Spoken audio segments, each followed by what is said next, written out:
जब इंसान के अंदर से इंसानियत खत्म हो जाती है, जब पुलिस का खौफ निकल जाता है, जब संसार से मोह नहीं रहता, तो वह बन जाता है क्रिमिनल और जुर्म की दुनिया में अपराध के काले पन्नों पर अपना नया आधार कार्ड बनवा लेता है, जिसका पता कई अपराधों से गुजरते हुए आखिर जेल में होता है।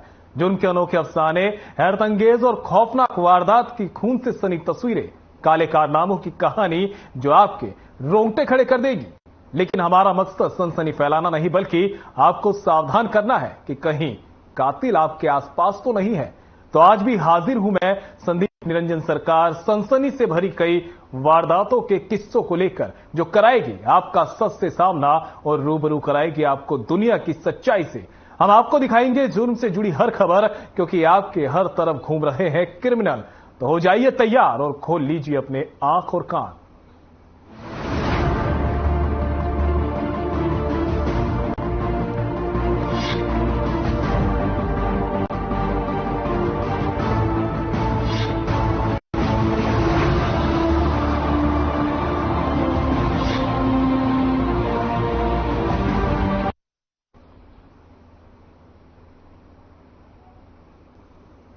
शराब सेहत के लिए हानिकारक होती है। बड़े बुजुर्ग यूं ही नहीं शराब पीने को मना करते। आपको बता दें कि शराब के चक्कर में एक दोस्त ने दोस्त को ही मौत के घाट उतार दिया। जी हां, बिल्कुल ये सुन रहे हैं आप, ये हत्या का मामला यमुनानगर से सामने आया है। क्या है पूरा मामला, आपको बताते हैं।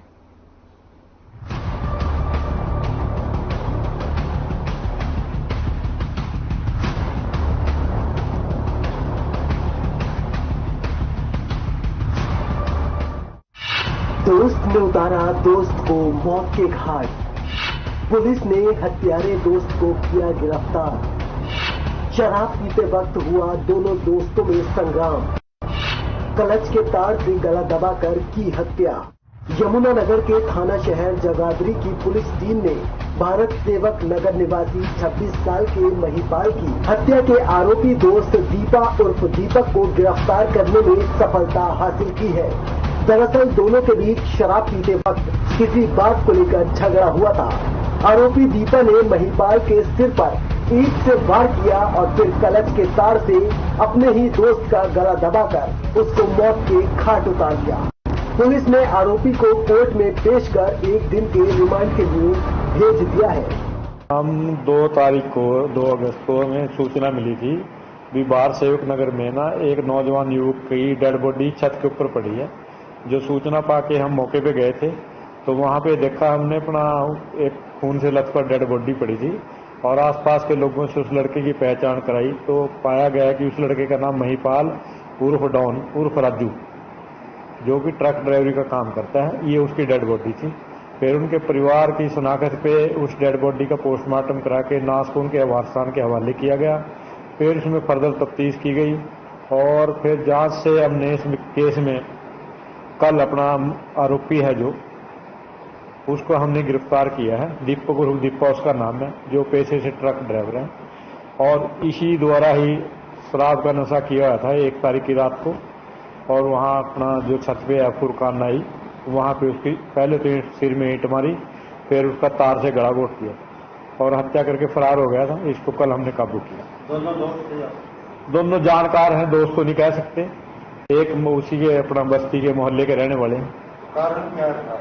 कारण अपना इसने हमारे को मुलजिम ने पूछताछ में बताया भी इसने उसको गालियां निकाल दी थी, गली में झगड़ा हो गया था पहले और फिर उसी से रंजिश से अपना ये उसकी हत्या। तो कौन सा अभी अपना इसमें अपना इन्वेस्टिगेशन कर रहे हैं। अभी हमने 1 दिन के पुलिस रिमांड पे लिया। शहर जगाधरी थाना प्रभारी जनक राज ने बताया कि आरोपी दीपा और महिपाल शाम को शराब पी रहे थे। दरअसल दोनों दोस्तों में कुछ दिन पहले किसी बात को लेकर झगड़ा हुआ था। उसी झगड़े को लेकर शराब पीते वक्त फिर से बहस छिड़ गई। शराब के नशे में एक दूसरे की गलती निकालते हुए वह फिर से झगड़ने लगे, जिसके बाद आरोपी दीपा ने महिपाल के सिर में ईंट से वार कर दिया। वो यही नहीं रुका, सिर पर ईंट से वार करने के बाद क्लच के तार से उसने गला दबाकर अपने ही दोस्त को मौत के घाट उतार दिया। थाना प्रभारी ने बताया कि आरोपी का महिपाल से झगड़ा हुआ था। उसी की रंजिश को लेकर उसने उसकी हत्या कर इस वारदात को अंजाम दिया, जगाधरी थाना प्रभारी ने बताया कि आरोपी हत्या को गिरफ्तार करके कोर्ट में पेश किया गया है, जहां उसे 1 दिन की रिमांड के लिए भेजा गया है। रिमांड के दौरान उससे पूछताछ के बाद बाकी की कार्रवाई की जा रही है।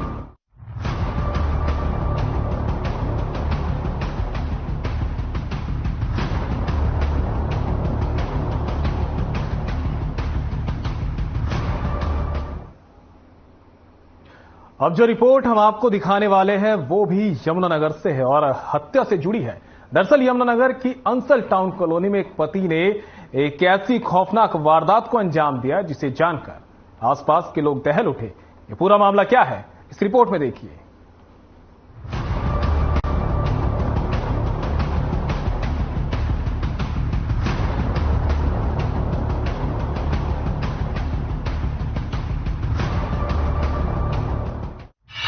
पति ने की पत्नी की बेरहमी से हत्या, अवैध संबंधों के चलते उतारा मौत के घाट, कटर से गला काटकर की हत्या, पुलिस ने आरोपी पति को किया गिरफ्तार। जरा सोचिए, क्या कोई पति अपनी ही पत्नी को मौत के घाट उतार सकता है? कोई पति इतना हैवान कैसे हो सकता है कि अपनी ही पत्नी की कटर से गला काटकर उसकी निर्मम हत्या कर दे? कुछ ऐसा ही हुआ यमुनानगर के अंसल टाउन में, जहां सिक्योरिटी गार्ड के रूप में काम करने वाले राजेश पर अपनी ही पत्नी निशा की कटर से गला काटकर हत्या करने का आरोप लगा है।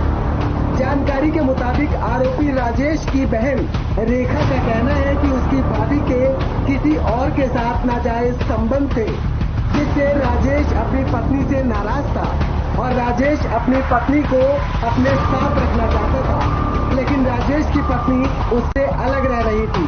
सूत्रों के मुताबिक इसीलिए राजेश ने अपनी पत्नी को मौत के घाट उतार दिया।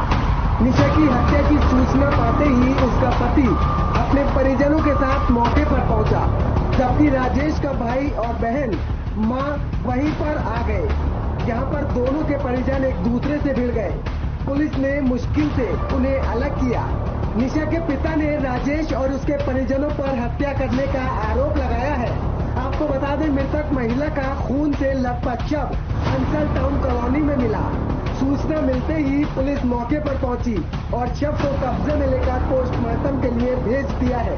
वहीं जगाधरी सदर थाना प्रभारी कुसुम ने बताया कि उन्हें पति द्वारा पत्नी की हत्या की सूचना मिली थी, जिसके बाद मौके पर जाकर शव को उन्होंने कब्जे में लेकर पोस्टमार्टम के लिए भेज दिया है और आगे की जांच की जा रही है। जी 5-10 साल से रह रही थी वो। किसके साथ? इसी करणवीर के साथ। कौन है ये करणवीर? ये जट्टा का लड़का है जी, यहाँ का। उसके साथ रह रही थी। उसी ने मेरे भतीजे जो है, बच्चे जो मारे हैं, उसी ने कटवा रखे, उनसे धमकी दी, उससे इनते जहर दे बच्चों से, अपने इनते बच्चे को जहर दे। तो बच्चे निकल गए अपने बाप के साथ घर से बाहर, अपनी मेरी मम्मी पे लगा। ये जो मर्डर किया है, ये किस लिए किया गया है? ऋषि की वजह से, करणवीर की वजह से पड़ा जी। हाँ, दिन रात आंखों के सामने कोई नहीं देखता जी। तो मेरे फैसले नहीं बढ़ना चाहिए। ये लेबर क्वार्टर है जी अपना अंसल टाउन में। हमारे पास एक बेटी आई थी यहाँ से कंट्रोल रूम से, एक महिला की गर्दन काट दी है उसके पति ने, और उसकी सूचना पाके मैं यहाँ पहुंची थी। फिर इनके वारसान को इतला दी, इनके वारसान भी पहुंच गए और अब डेड बॉडी को हॉस्पिटल में। चीज से गर्दन काटी गई, कटर है जी। पति पकड़ लिया तो फरार हो चुके? पति तो हमारी गिरफ्त नहीं है। पति द्वारा पत्नी की कटर से गर्दन काटकर निर्मम हत्या करने से अंसल टाउन कॉलोनी में सनसनी फैल गई।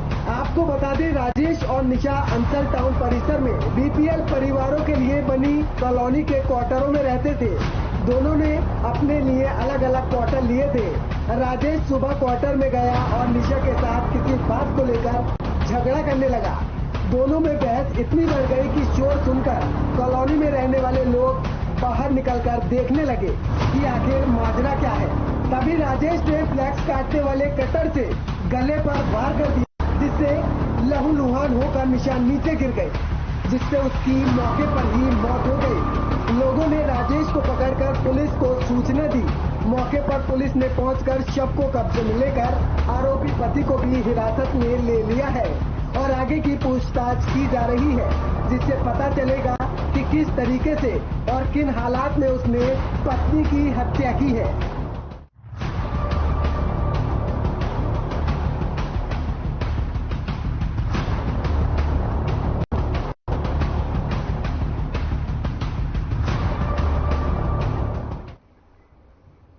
हरियाणा के अंबाला में दबंगों में जरा सा पुलिस का खौफ नहीं बचा है। घर का दरवाजा तोड़कर दबंगों ने बुरी तरह से महिला और पुरुषों पर लाठी डंडे बरसाए और ये पूरी वारदात सीसीटीवी में कैद हो गई।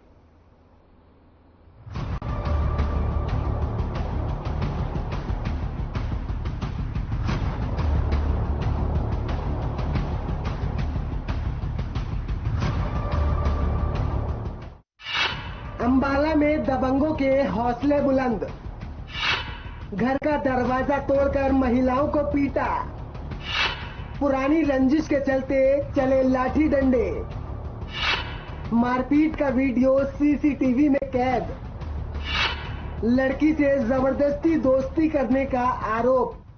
खबर अंबाला से है, जहां पुरानी रंजिश के चलते पड़ोसियों में जमकर लाठी डंडे चले हैं। दरअसल अंबाला छावनी के महेश नगर थाना क्षेत्र के अंतर्गत पड़ने वाले सूर्य नगर इलाके में रहने वाले पड़ोसी पुरानी रंजिश के चलते एक बार फिर भिड़ गए। लड़ाई में लाठी डंडों का जमकर प्रयोग किया गया है, जिसमें दोनों पक्ष के कुछ लोग घायल हो गए। पड़ोसी राम सिंह और उसकी बेटी ने आरोप लगाया कि पड़ोस में रहने वाला मनदीप एक शादीशुदा व्यक्ति है और वह पिछले काफी समय से उसकी बेटी पर दोस्ती करने के लिए दबाव बना रहा है। मना करने के बावजूद भी मनमानी करने से बाज नहीं आ रहा है। वहीं लड़की का आरोप है कि पिछले 1 साल से जब वह स्कूल में पढ़ने जाती थी तो मनदीप उसे रास्ते में रोककर दोस्ती करने का दबाव बनाता था, जिस पर उसे कई बार मना करने के बावजूद वह नहीं माना। और ये हमारे पड़ोसी हमारे घर के जो सामने रहते हैं, ये मनदीप कुमार सन ऑफ सोमचंद्र, ये मुझे पिछले 4 सालों से बहुत ज़्यादा परेशान कर रहा है, ब्लैकमेल कर रहा है और इसकी शादी हो रखी है और ये फिर भी मेरे को कहता है कि तू मेरे साथ फ्रेंडशिप कर। मुझे रास्ते में रोकता है और जब मैं स्कूल जाती थी तो मेरे बहुत पीछा करता था। स्कूल में भी आया और फिर मैंने स्कूल जाना बंद कर दिया और फिर मैं जाती भी नहीं थी। उसने सर घर जाके बोल दिया भी मेरे को राम सिंह अंकल ने बहुत मारा पीटा है। मैं जैसे ही गाँव से बाहर निकला अपने, मेरे बच्चों ने मेरा फ़ोन किया, पापा इन्होंने ये ऐसे करके बोल रहे हैं, गाली गलौचा कर निकाल रही थी, तूने इनके बच्चे को मारा है। हाँ बेटा मैंने किसी को नहीं मारा, तुम ऐसा करो। तो मैंने सर अपने बगल में आते जो लेबर थी मैंने उसको रास्ते में उतारा, मैं भाई तू जा पैदल, मेरे घर में प्रॉब्लम होगी। सर जैसे मैं घर पहुंचा सर, इनका बड़ा लड़का संजू था जो वो रस्सी लड़ा, तो उसे आती मेरे सर गले रस्सी डाल दी और सर ये देखो निशान यहाँ पे हैं, मेरे को नीचे खींच के घेर लिया। मेरी बेटी बीच में आई सुमन, उसको पिटाई सर इन्होंने। सर एक्चुअली सर जो हमारी पुरानी रंजिश है सर, मेरी बेटी है सर, ये उसका जो लड़का है मनदीप है, ये सर कई सालों से उसको परेशान कर रहा था। मैं सर इस चक्कर में यहाँ मकान भी छोड़ के किराए भी निकल गया। वहीं दूसरे पक्ष मनदीप का कहना है कि देर रात इसके परिवार पर पड़ोसी राम सिंह ने पंजाब से अपने कुछ गुंडा टाइप युवकों को बुलाया। उन्होंने मोटरसाइकिल से उतरते ही उनके गेट को धकेलना शुरू कर दिया, जिस पर जैसे ही उनका परिवार बाहर निकला तो इन बदमाशों ने उनके घर वालों पर हमला कर दिया, जिसके चलते घर वालों को कई गंभीर चोटें आई हैं, जिसमें छोटे भाई, उनकी पत्नी समेत कई महिलाओं को भी चोटें आई हैं। इस लड़ाई में दबंगों ने बुजुर्ग महिलाओं को भी नहीं बख्शा। आप सीसीटीवी फुटेज में साफ देख सकते हैं किस तरीके से हाथों में डंडे लेकर बुरी तरीके से दबंग पीट रहे हैं। कल इन्होंने हमारे बच्चे को पकड़ा, रास्ते में रोका और इसको मारा और उसके बाद इन्होंने बंदे बुला लिए जो कि 6-7 लड़के थे। हमारे उसकी वीडियो भी है। इन्होंने घर से दरवाजा खोल के हमको बाहर निकाला, घरवाली के कपड़े फाड़े, घरवाली को मारा और बच्चे को भी मारा। ये है 14 साल का बच्चा जी जिसको मारा है, जिसके हाथ पे बिंडे लगे हुए हैं। इन्होंने उनके हाथ में चाकू था, वाइफ को मेरी को चाकू लगा है, ब्रदर के छाती पे चाकू लगा हुआ है। वो वीडियो में सब क्लियर हुआ है जी। ये हमारे को दारू पी के गालियां देता है, दिन रात घरवाली को छेड़ता है, कई बार आप शब्द बोलता है। दोनों श्रीनगर पड़ोसी थे, इनका आपस में झगड़ा हो गया था, उसमें मुकदमे दर्ज करके हमने टोटल 6 अक्यूज को अरेस्ट करके आज कोर्ट में पेश कर रहे हैं। सर कितने अरेस्ट किए थे और मतलब क्या धारा से मामला दर्ज किया? लड़ाई झगड़े का ही था आपस में, दोनों पार्टियों का एक दूसरे को पत्थरबाजी कर चोटें लगी थी। लड़ाई झगड़े की धारा में मुकदमा दर्ज करके और दोनों साइड से मुकदमे दर्ज हो गए थे कोशिश में, दोनों साइड से 3 बंदे को अरेस्ट किया। वही सूचना मिलने पर महेश नगर पुलिस ने मौके पर पहुंचकर कार्रवाई शुरू कर दी है। पुलिस ने दोनों पक्षों से सीसीटीवी की फुटेज बरामद की है। महेश नगर थाना प्रभारी रामपाल सिंह ने सीसीटीवी फुटेज खंगालने के बाद दोनों पक्षों के 3 लोगों पर मामला दर्ज कर कुल 6 लोगों को गिरफ्तार कर लिया है।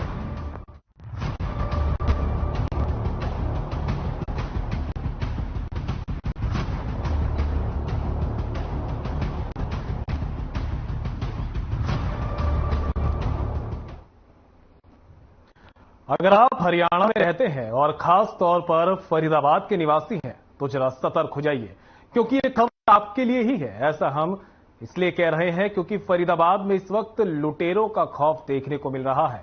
अगर आप घर से बाहर किसी काम से जा रहे हैं तो सावधानी से जाए, कहीं आपके घर पर लूट की घटना को अंजाम ना दे दिया जाए। हम आपको डरा नहीं रहे बल्कि आगाह कर रहे हैं। देखिए आखिर कैसे दिन दहाड़े लुटेरों ने फरीदाबाद में लूट की घटना को अंजाम दिया।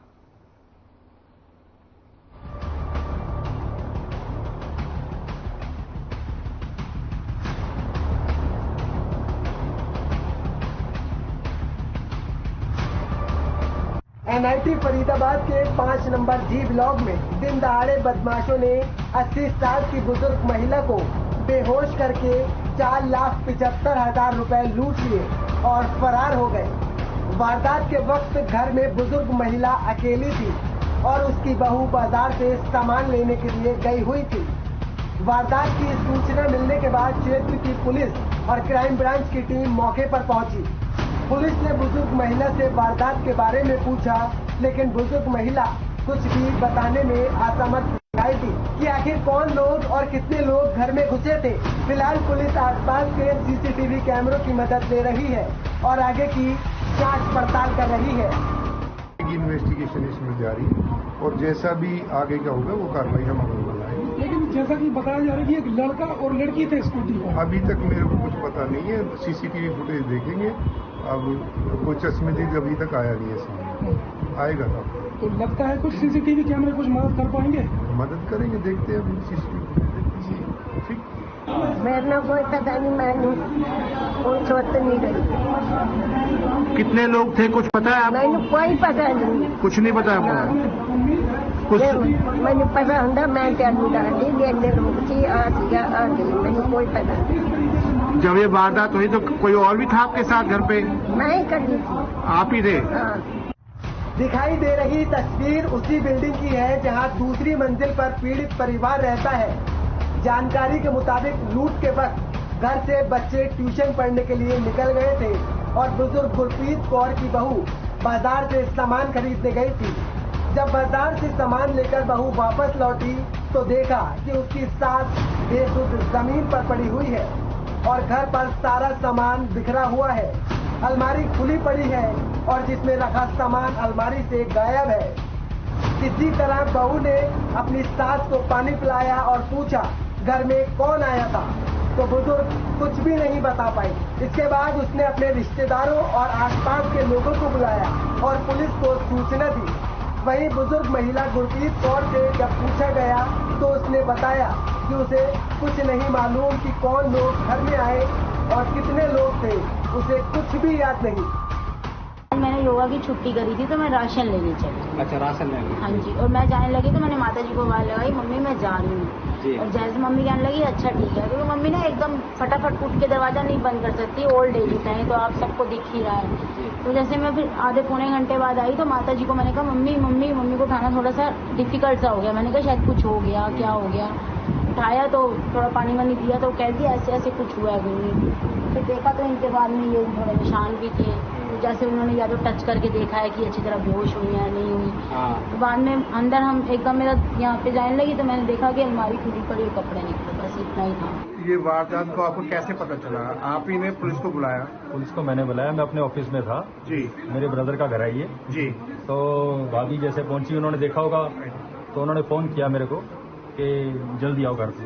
तो मैं घर पे आया, मैं कहा शायद माता की तबीयत खराब हो गई इस करके। तो मेरा मित्तल कम्प्लेक्स में ऑफिस है मेरा जी। तो मैं देखा आके तो बताया उसने कि ऐसे ऐसे करके हमारे घर में लूट हुई है। तो मैं सब्जी लेने गई थी तो माता इतनी पीछे सिर्फ कैश ही ले गए हैं? कितना इसके अलावा ज्वेलरी वेलरी भी ले गए? नहीं, कैश पड़ा था, कैश ही ले, ज्वेलरी होती ज्वेलरी। भीड़ भाड़ वाले इलाके में दिन दहाड़े इस वारदात से स्थानीय लोगों में दहशत का माहौल है और उन्हें डर सता रहा है कि भगवान न करे कल को उनके घर में कोई ऐसी वारदात हो जाए। मौके पर पहुंची पुलिस का कहना है कि पूरे मामले की जांच की जा रही है और आसपास लगे सीसीटीवी कैमरों की मदद ली जा रही है ताकि पता चल सके कि कौन लोग घर में घुसे थे और लूट की वारदात को अंजाम दिया।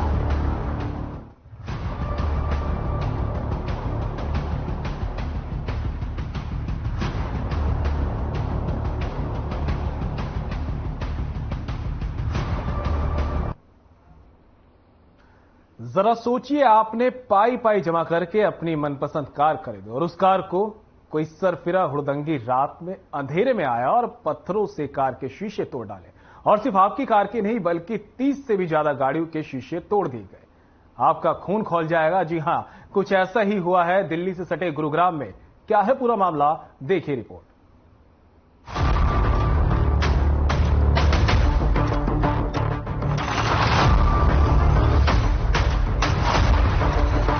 गुरुग्राम में बदमाशों का आतंक, 30 से 40 गाड़ियों के तोड़े शीशे, गाड़ियों के शीशे तोड़ फरार हुए हुड़दंगी। पूरी वारदात सीसीटीवी कैमरों में कैद। मामले की तफ्तीश में जुटी पुलिस। साइबर सिटी के भवानी एनक्लेव में देर रात हुड़दंगियों ने जमकर उत्पात मचाया। रात के अंधेरे में हुड़दंगियों ने भवानी एनक्लेव की गलियों में खड़ी करीब 30 से 40 कारों को निशाना बनाते हुए उसके शीशे तोड़ डाले और फरार हो गए। पूरी घटना सीसीटीवी कैमरे में कैद हो गई। आप देख सकते हैं कि एक युवक पत्थर उठाकर कार पर हमला कर रहा है। कार का शीशा चकनाचूर करने के बाद दूसरी कार की ओर बढ़ता है। उस पर निशाना साधने के बाद वहां से फरार हो जाता है। भवानी एनक्लेव के निवासियों की माने तो उनका कहना है कि इलाके में पूरी तरह से शांति रहती है। ऐसे में कारों के शीशे टूटने से उनके दिल में भय व्याप्त हो गया है। अब रात के अंधेरे में कारों को निशाना बनाया जा रहा है, तो ऐसे में कोई भी आपराधिक वारदात कॉलोनी में भी हो सकती है। मैं सविता, भवानी एनक्लेव में कम से कम मुझे 25-30 साल हो गए यहाँ पे रहते और आज तक हमने कभी भी ऐसा नहीं देखा जो आज पहली बार इस कॉलोनी में ये सारी चीजें हुई हैं। आज से पहले तो कभी ऐसा हादसा नहीं हुआ कि भाई 50-60 गाड़ियां को जो इकट्ठा तोड़ सकते हैं। देखो, लग तो यही रहा है जैसे कि भाई कहीं ना कहीं ये जो मुंह में चल रहा है उसी का कहीं ना कहीं मुझे छोटा सा एक हिस्सा लग रहा है कि भाई इतनी गाड़ी, एक गाड़ी होती है तो उसको समझते हैं कि भाई हो सकता है आपस में पड़ोसी के साथ या आपस में भाइयों के साथ कुछ हो जाता है तो एक गाड़ी तो तोड़ी जा सकती है, लेकिन इतनी सारी गाड़ियां और वो भी एक ही साथ उसी समय जो 2:30 का जो समय आ रहा है सभी सीसीटीवी कैमरों में, तो ये तो हजम वाली बात नहीं लग रही मुझे। तो पुलिस को सुबह शिकायत दे दी गई थी, 5:30-6 के पास से उनको फोन कर दिया गया था। उन्होंने सभी पूरी कॉलोनी में सभी गाड़ियों की जो है। हमारे खास कार्यक्रम में क्रिमिनल में मेरे साथ इतना ही। दीजिए इजाजत, नमस्कार।